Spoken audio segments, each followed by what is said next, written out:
Hey folks, welcome back to another Let's Play Nethack as my Dwarven Valkyrie. Now this is a bit of a newbie-friendly guide to Nethack, so I guess as you can tell from the first video, if you are coming to this for the first time, or even if you want to improve your game a little bit, keep watching. So as you can see, I have left the Gnomish Mines. This is a standard play for me. I'll typically go down to Minetown, and it's nice to be able to get there. Sometimes... Oh, I'm blind from that fox corpse. It wasn't good for me. Yes, sometimes you'll get lucky and you'll be able to find a co-aligned altar. I'm gonna attack this acid blob with my bare hands, that way I don't damage my weapon. And that co-aligned altar is, you know, really nice.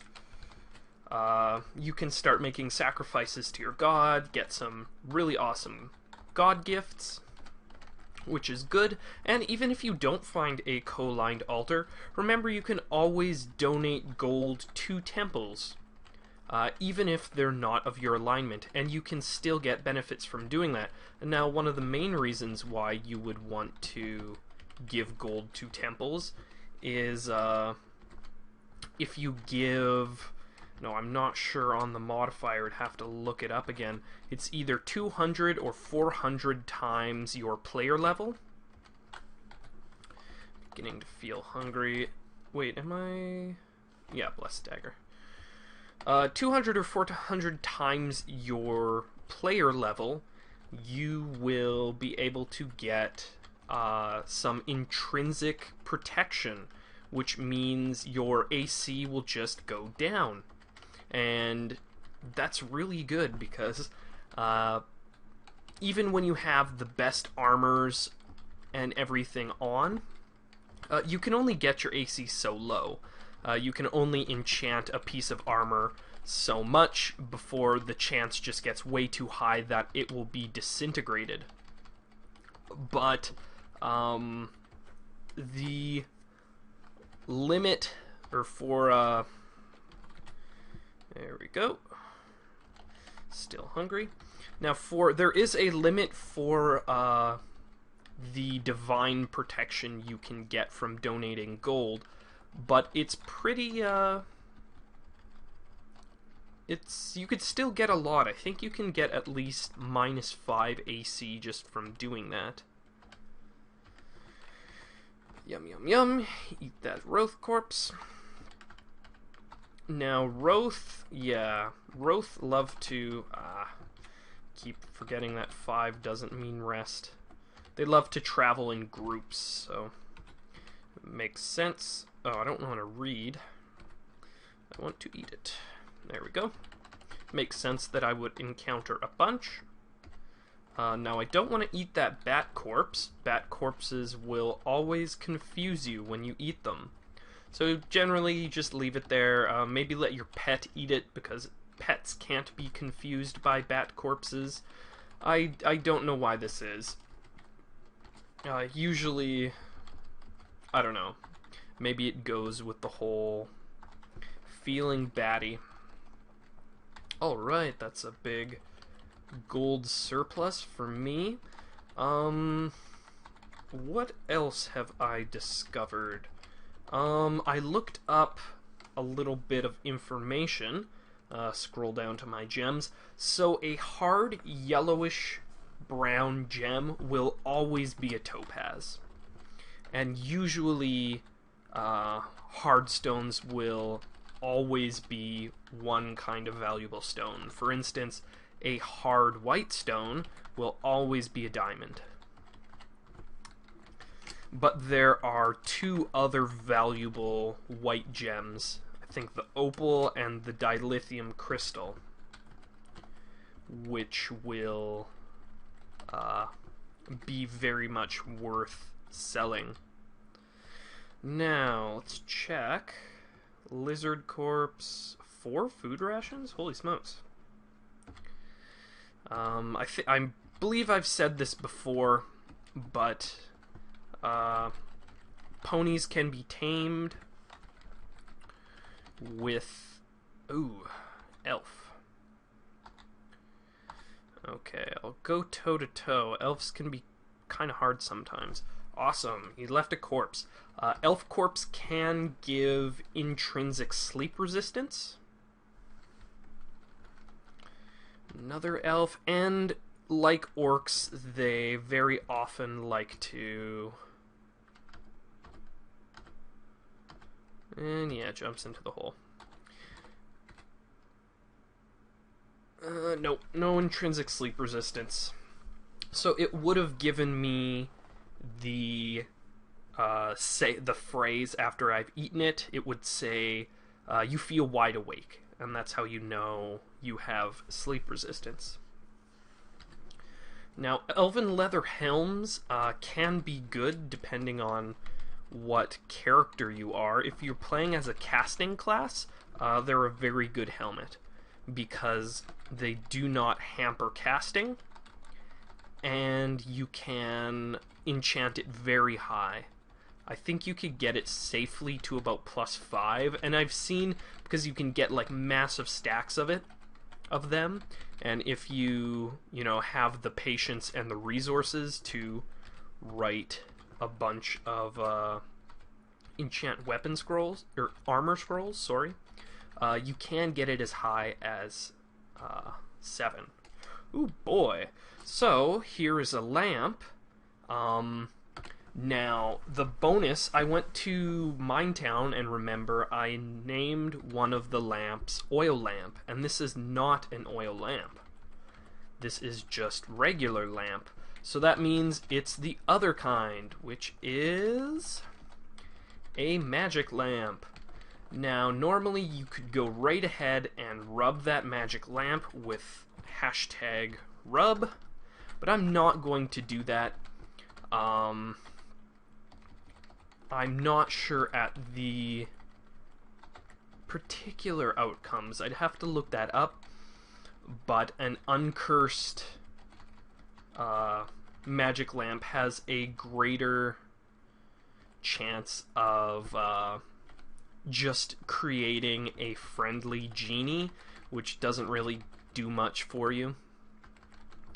Whereas a blessed... Oh, looks like that was a wand to teleport.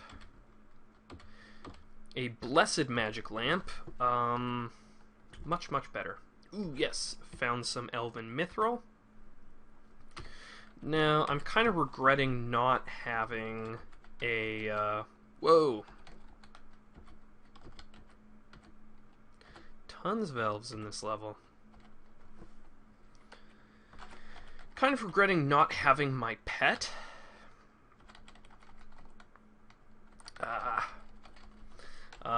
That way I could start identifying whether or not... There we go, I got the you feel wide awake. Whether or not the elven mithril coat is worth putting on. And you know what? I'm gonna take that chance. So first I have to take off my dwarven cloak, then I'm going to wear it. So AC 4, AC -1, okay. It's a +0 mithril coat. And let's try that faded pal. There we go, +0 elven cloak. And I might as well drop the dwarven cloak because it does not give a +1 bonus. It would be nice to get that elf, but you know, I don't think I'm going to be able to get that wand of teleportation.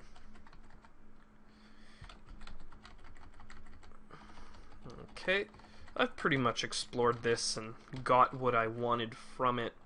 I have tons and tons of stuff. And an AC of -1. Oh, 1 second. Sorry, my dog is retarded. Alright, so now I can enhance my dagger skills. I am now most skilled.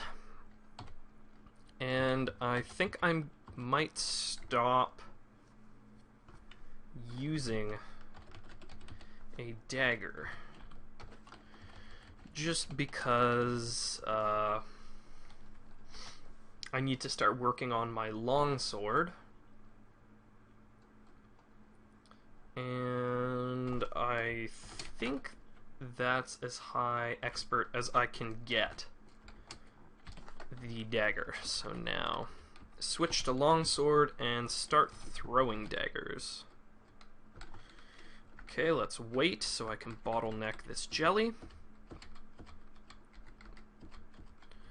There we go.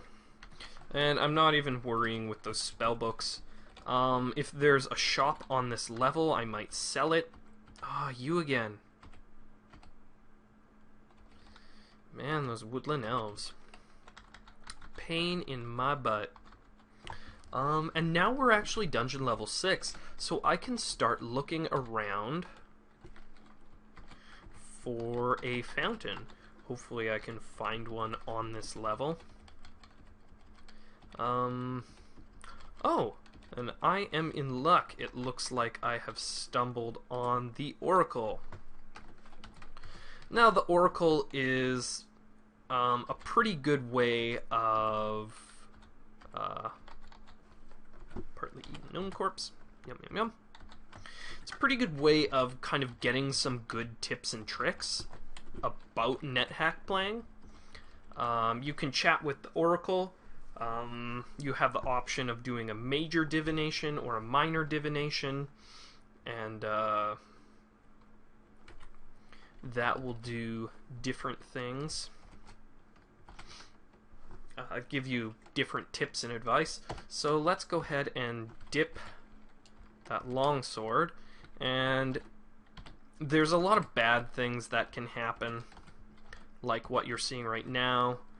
The sword is just getting rustier and rustier and rustier. I don't think it can rust anymore. That really sucks. I think they're... Oops. Ah. Dip a... Yes. Longsword gets what? I think there's also a chance that an endless amount of water moccasins will pour out. And it's not really an endless amount. It's just like a heavy amount of water moccasins. Ooh, so...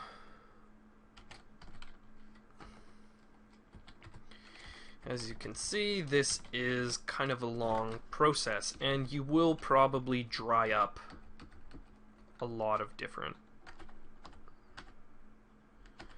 Oh man. Uh-oh. Being crushed, being crushed. Whew. Finally kill it.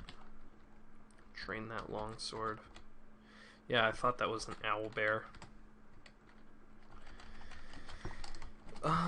So I better... Water sprays all over you. There we go. From the murky depths, a hand reaches to bless the sword. As the hand retreats, the fountain disappears. And now look, blessed, rust-proof, +1 Excalibur. Awesome, awesome, totally worth it. Ah! So, yeah, Winter Wolf. I think I already have cold resistance, and I'm satiated, so I'm not going to eat it. But Winter Wolf is a really easy way of gaining cold resistance. Just eat that corpse, and it'll say, you feel full of hot air, and then you know that cold will no longer affect you. So I think I'm going to run this episode kind of to its logical length. Even though it's kind of a little bit grindy at this point. And then I'll pick up the next video at Sokoban. Now, Sokoban, you'll find, finally,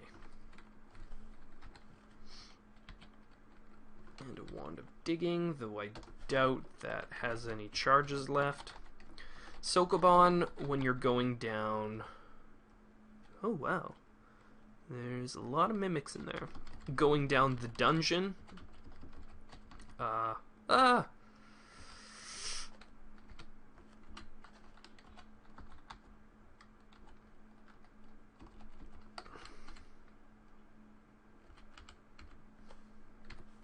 It will be an upward staircase. Oh, good, I killed it.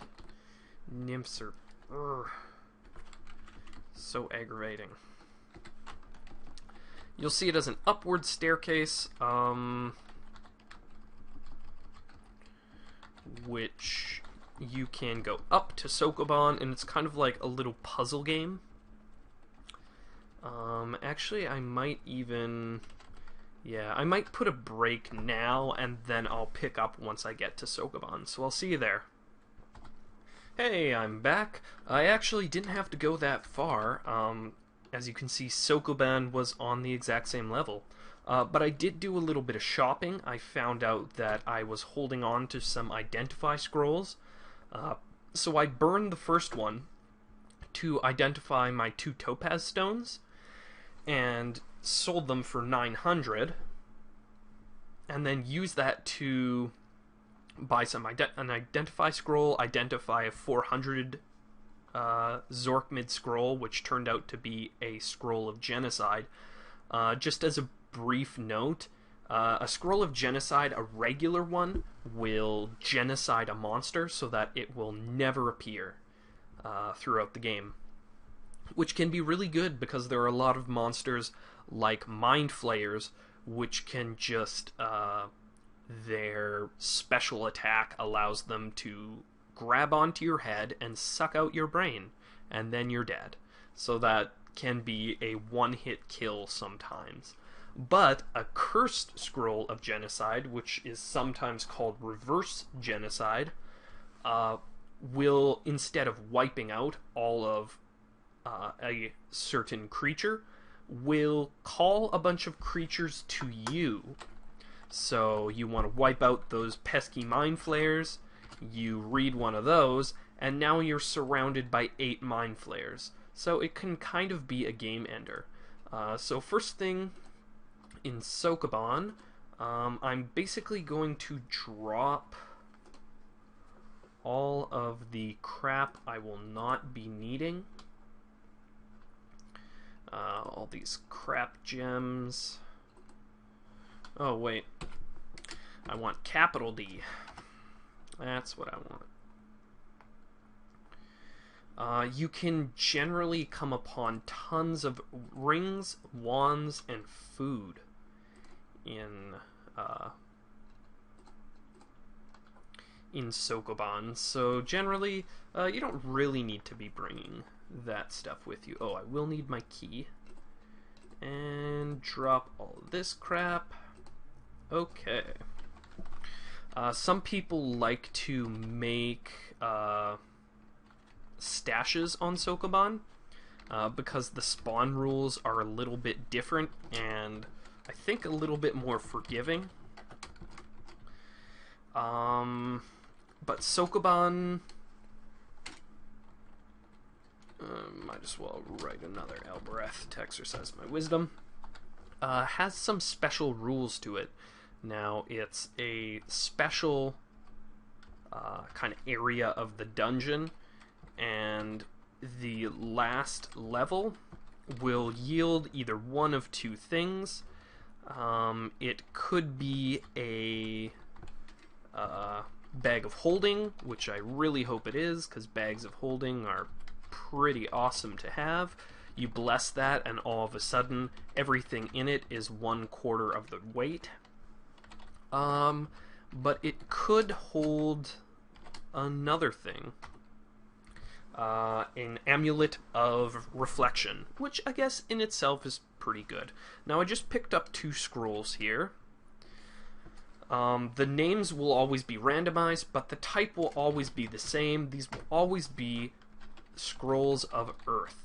and they will spawn a bunch of boulders around you and on top of you if it's uncursed, or just around you if it's blessed, which is very good in Sokoban.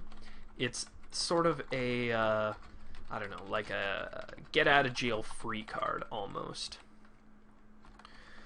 You kind of... It lets you, if you screw up, oftentimes you're going to have to use a pickaxe or I think a force bolt will do it, which will smash a boulder, which will give you a bad luck penalty, but it could allow you to pass it. As you can see from that last level, I was left with 2 extra stones. Now, I can never remember how to do this, so I'm going to consult a guide for this part. One second. Okay, so I need to move this guy. I'm going to move it 1, 2, 3 to the right, and then 1 up. Move this one into the hole. And then over to this guy, move it down 1 and left 1, 2, 3, 4, 5. The basic strategy for this is you kind of want to get this area clear, and then you can start kind of funneling around, and it gives you sort of a round route. And I'll go through it and you'll be able to see that. Okay, so let's get around and start creating that pathway. Gonna move this down to this left, loop all the way around again.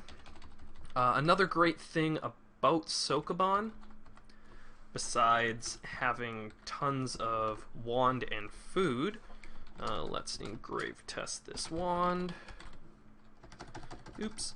Elbereth. 1 too many E's. This guy.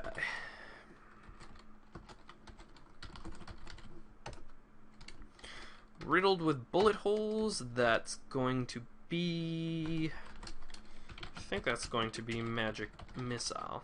Now, unlike Force Bolt, Magic Missile will pass through or over boulders. Like I was saying, pushing boulders is a good way to increase your strength, so that's another good benefit of Sokoban. So let's see. Go up here. Move this one up, move this one left, 1, 2, and this guy goes down. Now I can start, see, I've made this passage so I can just kind of place a stone there, and bam, it will be gone. Okay, where next? I think I want to get rid of this guy next.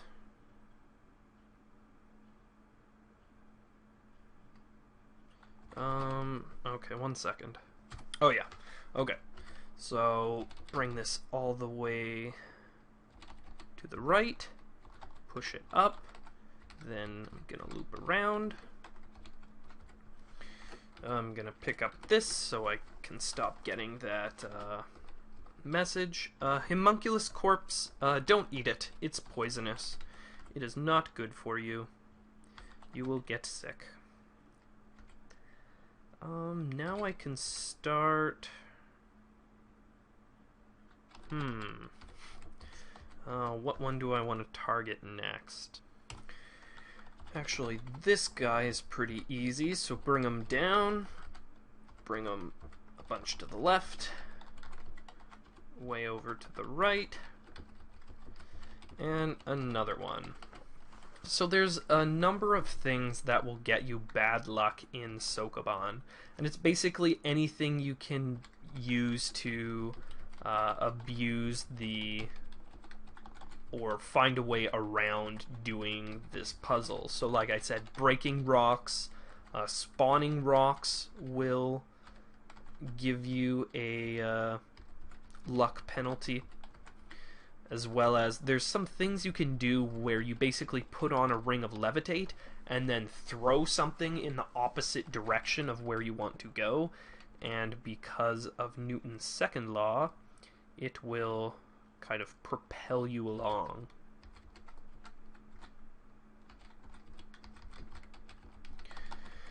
So now it's fairly easy. Clearing some of these, you can basically get that entire half of the level, and then you're going to have to switch your plan up. So I only need four more stones.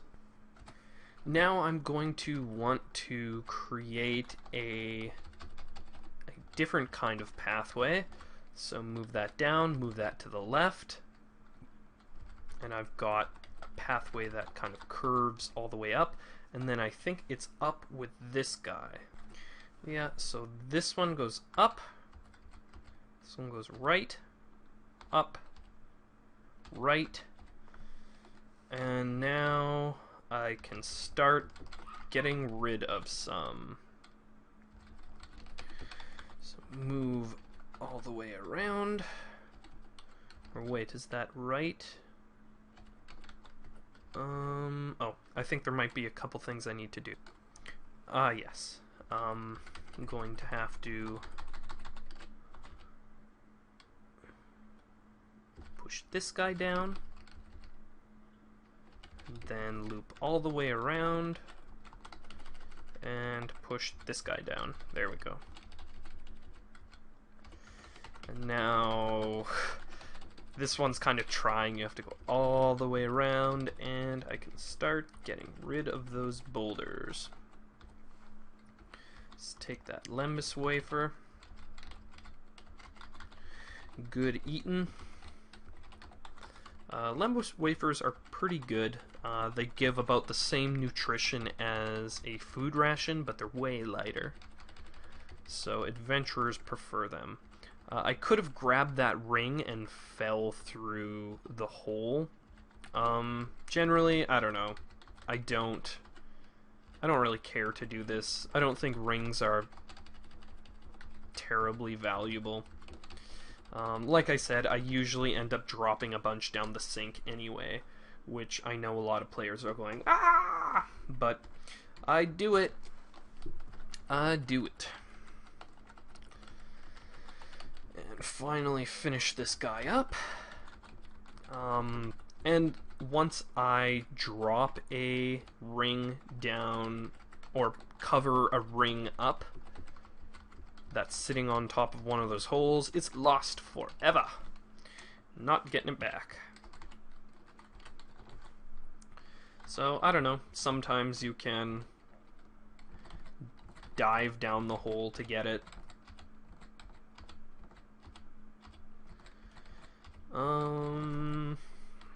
Now it always opens up to like a zoo.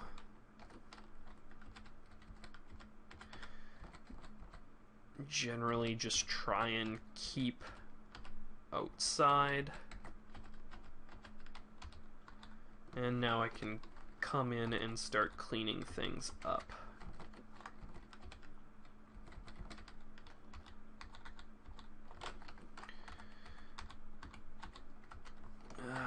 This is always kind of annoying. But at the end of it, I'm going to come to a really big zoo.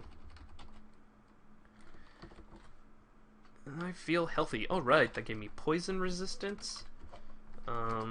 Let's take another lizard corpse. Lizard corpses will never rot, which is good.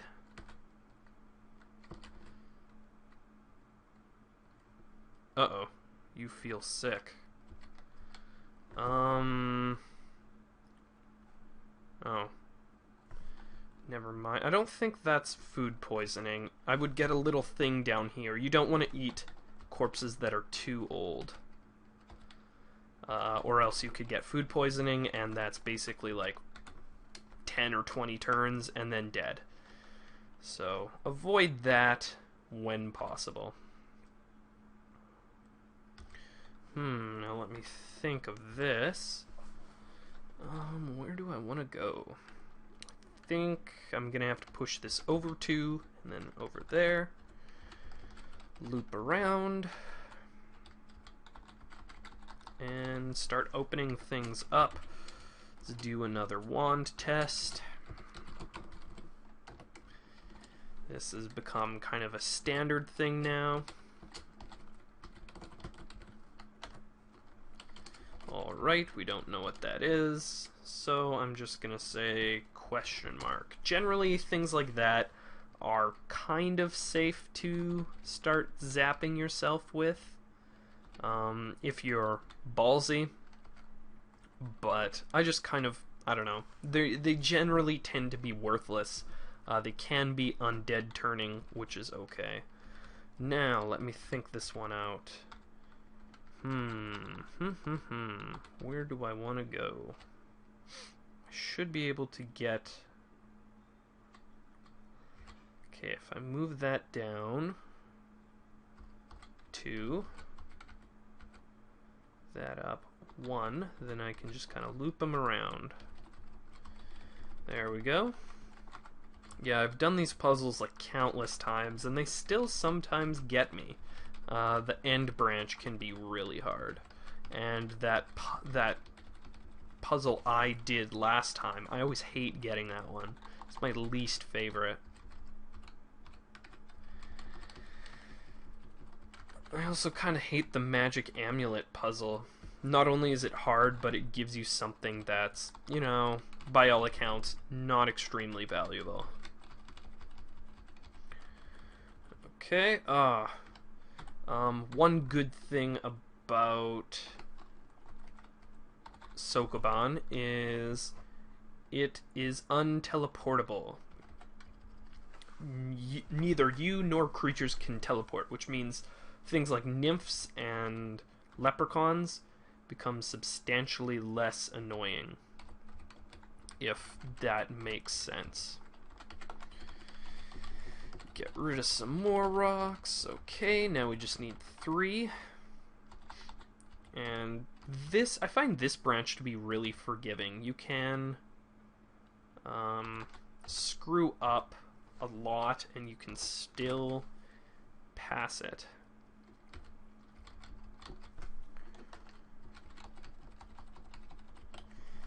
Two more.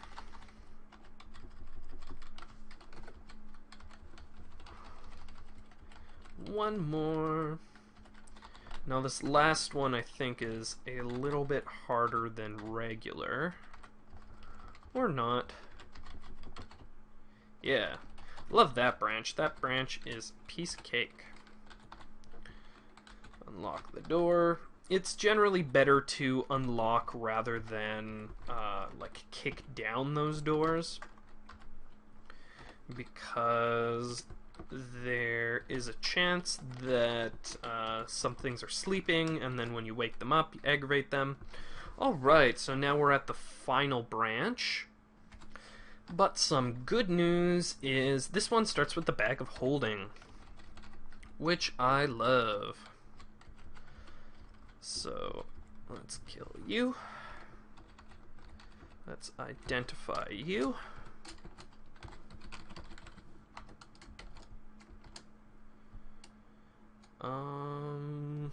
Uranium wand. Okay, so this can be one of two things. We already know it can't be a teleport. So it could either be invisibility or cancellation. Now, I/C. I'll have to test you out. Okay, so move this left, view right, 1, 2, 3. Go down and move you right, 1, 2, 3. Okay. Now for you.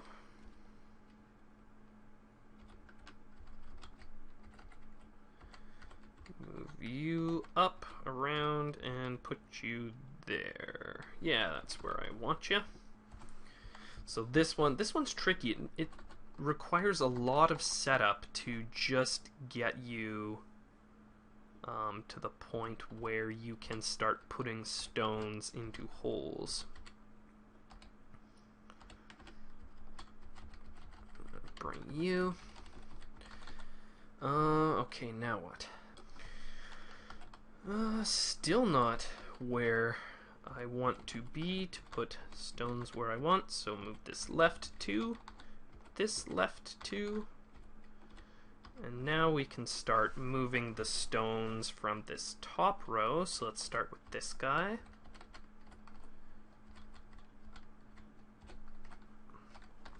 Okay, and then finally this guy. Alright, and now we kind of have a clear path. We can start getting all the stones from this level,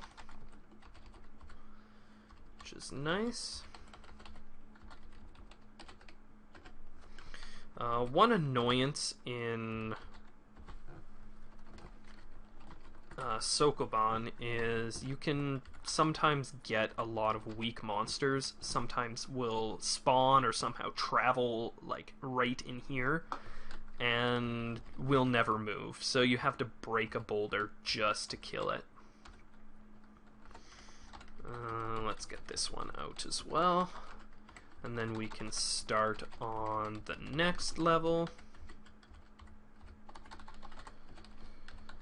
And yeah, this one's nice. After you kind of get that set up, the payoff is quick. You can start moving a lot of these boulders out of here and get at that very, very valuable bag of holding. Now, I don't know if I said this before. I probably have several times, but I'm going to say it again.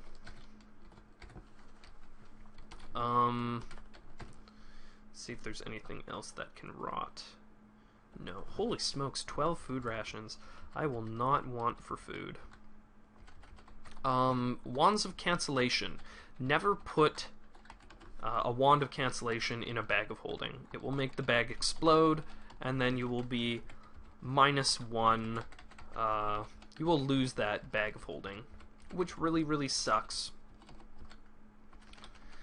So it's good to engrave identify wands, and then the ones you suspect might be a wand of cancellation, you can go ahead and not put that in the bag.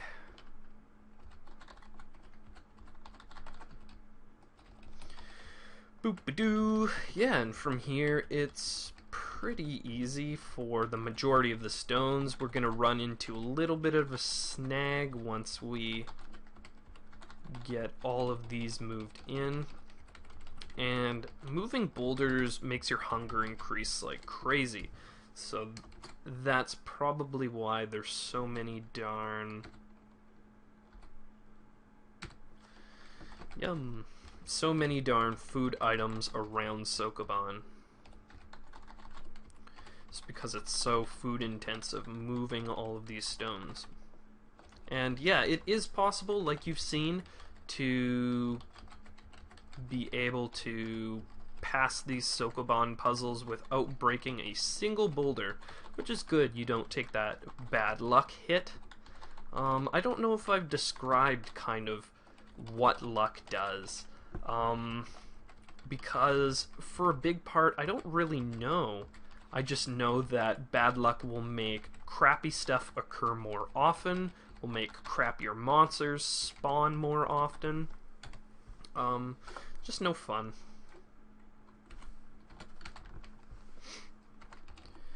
There we go, getting rid of some of those excess food rations. And now, like, a stack of 20 food rations, that will last you a good long time. That could last you basically till the end of the game, if you know, keep eating corpses along the way. And later on in the dungeon, monsters get way bigger, so you can eat them and they'll recover for more. Okay. Now that Nymph dropped a potion, and there's a very good chance that that potion is a potion of object detection. So I'm going to call it that with a question mark, because it could not be that as well. And do the rigmarole to get this last boulder into place. And it's off to get my bag of holding. Hooray! So open up this door, and what do I find? Tons of monsters, but not too many. Not more than I can handle. And tons of gold as well. So this is why, you know, Sokoban is definitely worth going to. Typically, I'll hit up Sokoban and then try and complete the Gnomish Mines. Come on. Someone else. Fine.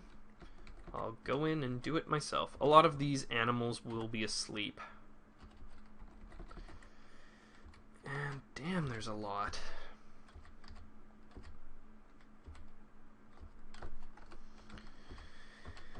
Get that pop-up every time I step on a square with 2 or more things in it. Smoky potions can be... they kind of follow a different logic than a lot of the other potions. Smoky potions and milky potions will still be randomized like any other potion type, but unlike any other potion type, Smoky Potion has a chance of spawning a genie, which can grant you a wish, very, very rarely. Or sometimes I think he will spawn hostile. I'm not sure on this, I'll have to check that up. And sometimes he'll just, most often he will just spawn as friendly, and then kind of, you know, do nothing. Sorry, I was just getting some messages. Yeah, I think I will just finish clearing out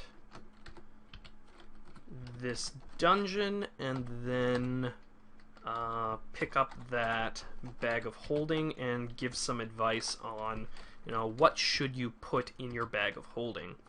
Now, thankfully, when you're playing as a Valkyrie, you're never really going to run into too much. Let's eat that.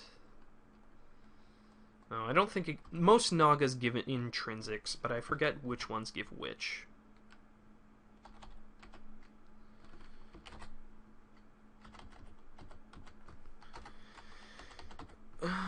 Kill you.